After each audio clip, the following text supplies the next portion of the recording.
నమస్తే welcome to పురా local. పెద్ద ఎత్తున ఆ దేశీయులు హైదరాబాద్ నగరంలోకి ప్రవేశిస్తున్నారనే సమాచారంతో పోలీసు యంత్రాంగం అప్రమత్తమైంది. బాలాపూర్, కాటేదాన్, మైలార్పల్లి, పాడి షరీఫ్, ఫలక్నుమా తదితర ప్రాంతాల్లో బుధవారం పోలీసులు ముమ్మరంగా తనిఖీలు చేపట్టారు. కొంతమంది అనుమానితులను అదుపులోకి తీసుకుని ప్రశ్నిస్తున్నారు.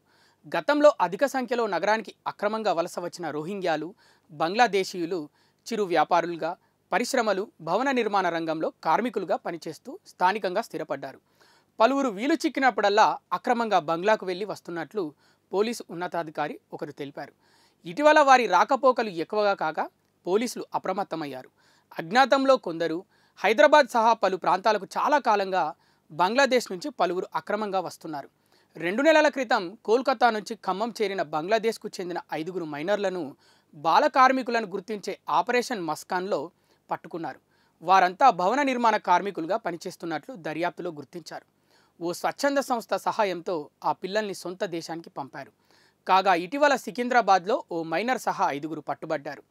వారిని అరెస్టు చేసిన పోలీసులు ఎందుకొచ్చారని ప్రశ్నించగా చాంద్రాయనగుట్టలో ఉన్న తమ బంధువులు రప్పించినట్లు చెప్పారు. వీరిని అరెస్టు చేసినట్టు తెలియగానే వారిని రప్పించిన బంధువులు అజ్ఞాతంలోకి వెళ్ళినట్లు సమాచారం. ఇప్పటికే అక్రమంగా చేరిన బంగ్లాదేశీయులు కొందరు దళారులుగా మారుతున్నారు.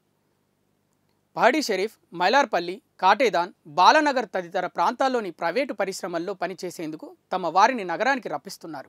అక్రమంగా సరిహద్దు దాటించి రైళ్లలోకి చేర్చేంత వరకు బంగ్లాదేశ్, పశ్చిమ బెంగాల్లోని ఏజెంట్లు ఈ దళారులకు సహకరిస్తారు. దీనికి ప్రతిఫలంగా ఒక్కొక్కరికి 5 నుంచి 6 వేల రూపాయల వరకు కమిషన్ ఇస్తున్నట్లు సమాచారం.